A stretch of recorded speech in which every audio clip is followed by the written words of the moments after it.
Hello friends, मेरा नाम है Raman Pandey and I am doing my BTech from IIT Delhi. आज हम लोग पढ़ने वाले हैं हाइपर कंजुगेशन।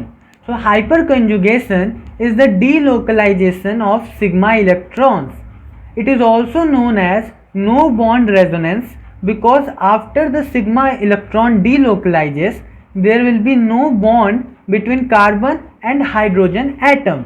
इसका ये मतलब है कि क्योंकि हाइपर कंजुगेशन भी एक टाइप का रेजोनेंस ही है, बस डिफरेंस ये होता है कि रेजोनेंस में हम लोग पाई इलेक्ट्रॉन्स का डीलोकलाइजेशन करते हैं और हाइपर कंजुगेशन में हम लोग सिग्मा इलेक्ट्रॉन्स का डीलोकलाइजेशन करते हैं। और क्योंकि आफ्टर द सिग्मा इलेक्ट्रॉन डीलोकलाइजेस, जो कार्बन और उसके साथ जो अटैच्ड हाइड्रोजन एटम होता है उसके बीच में कोई बॉन्ड नहीं रह जाता, इसलिए हम लोग इसे नो बॉन्ड रेजोनेंस भी कहते हैं।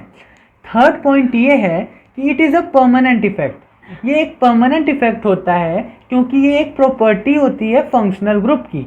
जब तक इस कंपाउंड में वो फंक्शनल ग्रुप रहेगा तब तक ये परमानेंट इफेक्ट शो होता रहेगा, और जैसे ही हम लोग उसको चेंज करेंगे तब तो वो कंपाउंड ही चेंज हो जाएगा, तो कोई बात ही नहीं बनती। चौथा पॉइंट है कि it is also known as Baker Nathan effect और सिग्मा पाई कंजुगेशन। अब हम लोग जानेंगे कि इससे रिलेटेड क्या कंडीशंस होनी चाहिए ताकि कोई भी कंपाउंड हाइपर कंजुगेशन शो कर सके। तो पहली कंडीशन ये है कि जो कंपाउंड है उसमें एटलीस्ट एक sp2 कार्बन तो होना ही चाहिए। वो चाहे ही कार्बोकेटायन हो, चाहे ही वो एक एल्कीन हो या फिर एक फ्री रेडिकल हो, लेकिन वो एक sp2 कार्बन होना ही चाहिए। सेकेंड कंडीशन है कि उसमें कम से कम एक अल्फा हाइड्रोजन होना चाहिए। अब अल्फा हाइड्रोजन क्या होता है? अल्फा हाइड्रोजन वो हाइड्रोजन्स होते हैं जो कि फंक्शनल ग्रुप से एडजेसेंट कार्बन से डायरेक्टली अटैच्ड होते हैं। जैसा कि अगर हम इस एग्जाम्पल में देखें तो ये एक एग्जाम्पल है जिसमें एल्कीन एक फंक्शनल ग्रुप है, इससे अटैच्ड जो कार्बन है उसे हम लोग अल्फा कार्बन कहते हैं, और उससे अटैच्ड जो हाइड्रोजन्स हैं उन्हें हम अल्फा हाइड्रोजन्स कहेंगे। तो ये कंपाउंड हाइपर कंजुगेशन शो कर सकता है क्योंकि इसके पास अल्फा हाइड्रोजन्स हैं। अब एक नोट है कि जो अगर हमसे पूछा जाए कि total number of hyperconjugative structures कितने हैं, तो हम लोग डायरेक्टली कह सकते हैं कि वो होते हैं नंबर ऑफ अल्फा हाइड्रोजन्स के बराबर। तो जैसे इस कंपाउंड में total number of hyperconjugative structures होंगे 3, क्योंकि यहाँ पर 3 अल्फा हाइड्रोजन्स हैं। अब हम लोग एक क्वेश्चन करेंगे जिसमें हम लोग number of alpha hydrogens find करेंगे। तो अगर हम इस कंपाउंड में देखें तो इस कंपाउंड से एडजेसेंट कोई कार्बन नहीं है, तो इस वजह से यहाँ पर 0 अल्फा हाइड्रोजन्स हैं। अगर हम लोग इस कंपाउंड को देखें तो अगर हम लोग डायरेक्टली देख रहे हैं इसको इस तरीके से तो हमें लगेगा कि इससे अटैच कार्बन में 5 हाइड्रोजन्स हैं, लेकिन ये गलत तरीका है। सही तरीका है कि ये कंपाउंड को हम लोग खोल दें सही से और हम लोग इसको सही से बनाएंगे तो ये एक तरीके से CH3CH2CH2+ लिखा हुआ है, और क्योंकि ये फंक्शनल ग्रुप है और इससे अटैच जो कार्बन है उसके पास केवल 2 हाइड्रोजन्स हैं, तो नंबर ऑफ अल्फा हाइड्रोजन्स इस कंपाउंड में 2 होगा, 2 अल्फा हाइड्रोजन।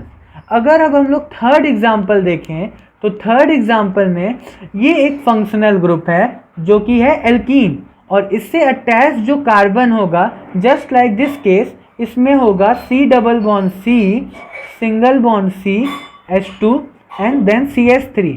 तो इससे अटैच जो कार्बन है उससे 2 हाइड्रोजन्स अटैच्ड हैं, तो इस वजह से इसमें नंबर ऑफ अल्फा हाइड्रोजन्स होंगे 2 अल्फा हाइड्रोजन्स। अब हम लोग कुछ केसेस देखेंगे जिनमें हाइपर कंजुगेशन होता है। पहला केस है कार्बोकेटायंस।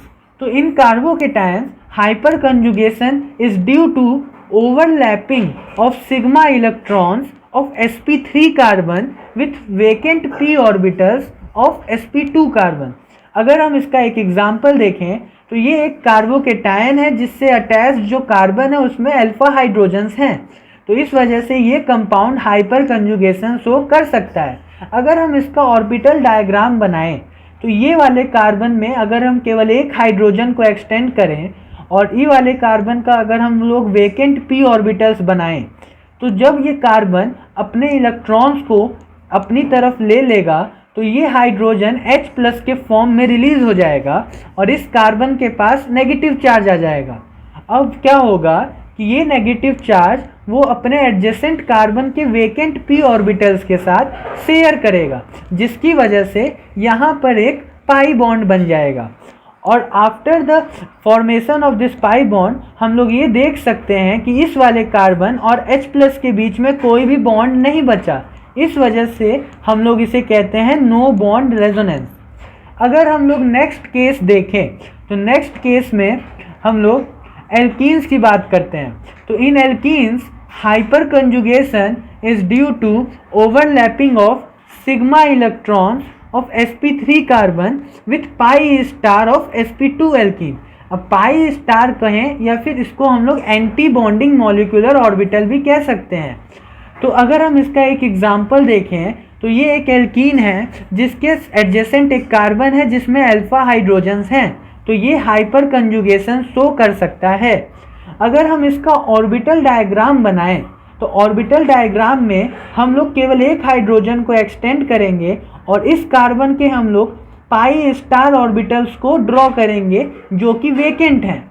जब हम लोग इस कार्बन को इस हाइड्रोजन से सेपरेट करेंगे तो हाइड्रोजन H+ के फॉर्म में रिलीज हो जाएगा और कार्बन क्योंकि ज़्यादा इलेक्ट्रोनेगेटिव है उसके ऊपर माइनस चार्ज आ जाएगा। अब वो अपने माइनस चार्ज को इस कार्बन के एंटी बॉन्डिंग ऑर्बिटल्स में शेयर करेगा, जिसकी वजह से यहाँ पर एक पाई बॉन्ड बनेगा। अब वो पाई बॉन्ड अब बनने के बाद अगर हम लोग देखें तो इस कार्बन और हाइड्रोजन के बीच में कोई भी बॉन्ड नहीं है और इस वजह से हम लोग इसे नो बॉन्ड रेजोनेंस कहते हैं। और साथ ही में क्योंकि यहाँ पे डबल बॉन्ड बन रहा है तो ये कार्बन पेंटावेलेंट ना हो जाए, इस वजह से ये वाला डबल बॉन्ड इस कार्बन पे शिफ्ट हो जाएगा और इसके ऊपर एक माइनस चार्ज आ जाएगा। सो गाइस अब हम लोग देखने वाले हैं केस 3 जो कि है फ्री रेडिकल। फ्री रेडिकल में हाइपर कंजुगेशन बहुत ही ज़्यादा वीक होता है because of absence of polarity, क्योंकि यहाँ पर हम लोग को होमोलिटिक फिजन करना रहता है और इस वजह से जो हाइड्रोजन होता है वो स्टेबल नहीं बन पाता। हाइड्रोजन फ्री रेडिकल जो होता है वो स्टेबल नहीं होता।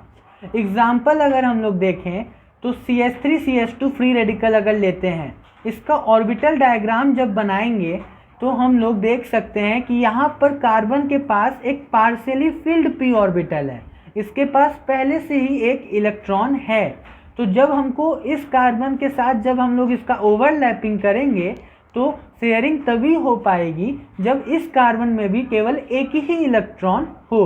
तो एक इलेक्ट्रॉन बनाने के लिए हम लोग होमोलिटिक फिजन करते हैं ताकि ये हाइड्रोजन और कार्बन वाला बॉन्ड होमोलिटिकली ब्रेक हो और हाइड्रोजन एक इलेक्ट्रॉन लेकर चला जाए, फ्री रेडिकल H+H बना ले और जो कार्बन है वो अपने ऊपर एक इलेक्ट्रॉन फ्री रेडिकल बना ले।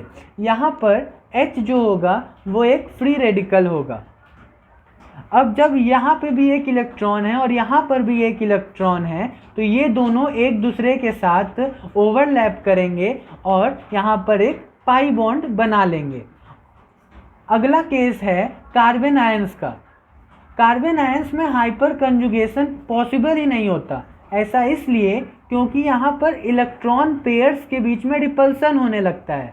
इस वजह से हम लोग यहाँ पर रिवर्स हाइपर कंजुगेशन करते हैं। इसको हम लोग -H इफेक्ट के नाम से भी जानते हैं। अगर हम एक एग्जांपल देखें तो जैसे ये एक कार्बन आयन है तो क्योंकि यहाँ पर पहले से एक माइनस चार्ज है तो यहाँ पर बॉन्ड बनाने के लिए हम लोग को यहाँ पर एक पॉजिटिव चार्ज की रिक्वायरमेंट है। तो कार्बन के ऊपर पॉजिटिव चार्ज तभी आएगा जब उससे ज़्यादा इलेक्ट्रोनेगेटिव कोई एटम हम लोग उससे अटैच कर दें। तो उससे ज़्यादा इलेक्ट्रोनेगेटिव में हम लोग उससे कॉमनली क्लोरीन अटैच करते हैं फॉर रिवर्स हाइपर कंजुगेशन। अब जब हम लोग यहाँ पर क्लोरीन लगा देंगे तो क्योंकि क्लोरीन ज़्यादा इलेक्ट्रोनेगेटिव है वो अपने इलेक्ट्रॉन्स को यहाँ पर अट्रैक्ट करके यहाँ से रिलीज़ कर जाएगा और कार्बन में यहाँ पे पॉजिटिव चार्ज आ जाएगा। अब जब यहाँ पर पॉजिटिव चार्ज आएगा तो ये नेगेटिव यहाँ पर इंटरेक्ट करेगा और यहाँ पर एक डबल बॉन्ड बन जाएगा। This type of hyperconjugation is known as reverse hyperconjugation. अगर हमसे कोई पूछे कि number of reverse hyperconjugative structures कितने होते हैं, तो वो होगा नंबर ऑफ अल्फा क्लोरीन्स के बराबर। Just like in the case of hyper conjugation, वहाँ पर हम लोग नंबर ऑफ अल्फा हाइड्रोजन्स देखते थे, यहाँ पर हम लोग नंबर ऑफ अल्फा क्लोरीन्स देखेंगे। अब अगर हम लोग एप्लीकेशन ऑफ हाइपर कंजुगेशन की बात करें, तो सबसे पहला एप्लीकेशन होता है कि इसकी मदद से हम लोग stability of carbocation and free radical check कर सकते हैं। सबसे ज़्यादा स्टेबिलिटी उसकी होगी जिसमें ज़्यादा number of hyperconjugative structures बनेंगे, और हाइपर कंजुगेटिव स्ट्रक्चर्स जो होते हैं वो इक्वल होते हैं नंबर ऑफ अल्फा हाइड्रोजन्स के। तो जिस कंपाउंड में सबसे ज़्यादा हाइड्रोजन्स होंगे अल्फा पोजीशन पे, वो सबसे ज़्यादा हाइपर कंजुगेशन शो करेगा और वो सबसे ज़्यादा स्टेबल होगा। तो अगर हम एक एग्जांपल देखें तो CH3 plus CH3 CH2 plus और CH3 CH plus CH3 and then we have CH3 CH plus CH3 CH3। तो इस केस में क्योंकि यहाँ पर कोई अल्फा हाइड्रोजन नहीं है, तो यहाँ पर 0 अल्फा हाइड्रोजन्स हैं, यहाँ पर केवल 3 अल्फा हाइड्रोजन्स हैं। इस केस में ये वाला अल्फा कार्बन और ये वाला अल्फा कार्बन, तो टोटल 6 अल्फा हाइड्रोजन्स हैं। इस वाले केस में 3 अल्फा कार्बन्स और उन तीनों से 3 हाइड्रोजन्स अटैच्ड हैं, तो टोटल 9 अल्फा हाइड्रोजन्स हैं। तो अगर हम लोग इसमें स्टेबिलिटी ऑर्डर देखें तो सबसे ज़्यादा होगा D, सबसे ज़्यादा D, then we will have C, फिर B और फिर होगा A। अगर हम लोग प्रायोरिटी ऑर्डर की बात करें तो अभी तक क्योंकि हम लोगों ने 3 इफ़ेक्ट्स देखे हैं, सबसे पहले इंडक्टिव, फिर हम लोगों ने रेजोनेंस इफ़ेक्ट, और अब हम लोगों ने देखा हाइपर कंजुगेशन।